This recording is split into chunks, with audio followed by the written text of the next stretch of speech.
नमस्कार, स्वागत आहे तुमचं आपल्या चॅनलमध्ये. आज आपण पाहणार आहोत अतिशय पौष्टिक अशी तांदूळशाची भाजी. या पालेभाजीमध्ये भरपूर प्रमाणात लोह, कॅल्शियम आणि व्हिटॅमिन सी असतं, जे रक्तशुद्धीसाठी आणि हाडाच्या आरोग्यासाठी खूप उपयोगी असं आहे. दर आठवड्याला जर ही भाजी एकदा खाल्ली तर रक्तातील हिमोग्लोबिनचं प्रमाण वाढतं, थकवा कमी होतो आणि त्वचेवर खूप छान असा ग्लो येतो. चला तर मग आपण रेसिपीला सुरुवात करूया. तांदूळशाची भाजी बनवण्यासाठी भाजी आपण छान अशी निवडून घेतलेली आहे आणि हिला 2-3 पाण्यानं स्वच्छ धुवून घेतलेलं आहे. भाजी छान अशी धुवून घेतल्याच्या नंतर एका गॅसवर पॅनमध्ये आपण ही भाजी घालून घेतलेली आहे आणि यामध्ये आपण पाणी घालून ही भाजी आपल्याला झाकून 2 ते 3 मिनिट छान अशी शिजवून घ्यायची आहे. इथे आपले 2 ते 3 मिनिट झालेले आहेत आणि बघू शकता आपली जी भाजी आहे ती छान अशी शिजलेली आहे. आता आपण गॅस बंद करून घेऊया आणि ही भाजी खाली काढून घेऊया.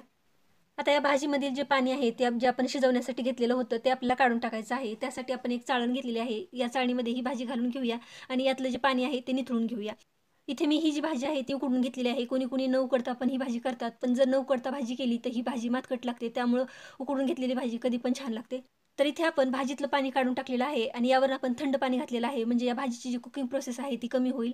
आता यानंतर आपण या भाजीला फोडणी देऊन घेऊया. यासाठी आपण एका पॅनमध्ये पाव चमचा जिरे, पाव चमचा मोहरी, थोडंसं आपण लसूण जे आहे ते खोडून घेतलेलं आहे आणि 2 हिरव्या मिरचीचे बारीक तुकडे करून घेतलेले आहेत.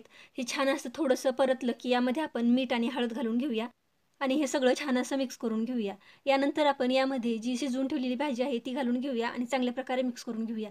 या भाजीला जास्त मसाले वगैरे काहीही लागत नाही. एकदम साधी आणि सिंपल रेसिपी आहे आणि खायला तितकीच टेस्ट लागते. आता ही भाजी जी आहे ती या मसाल्यांमध्ये आपण 2 ते 3 मिनिट छान अशी परतून घेतलेली आहे. आता यानंतर यामध्ये थोडंसं चवीनुसार मीठ घालून घेऊया आणि यानंतर आपण यामध्ये 2 चमचे बेसन पीठ घालून घेऊया. बेसन पिठाच्या ऐवजी तुम्ही शेंगदाण्याचं कूट पण यामध्ये घालू शकता. बेसन पिठाने ही जी भाजी आहे ती कोरडी होते आणि खाण्यासाठी खूप छान लागते.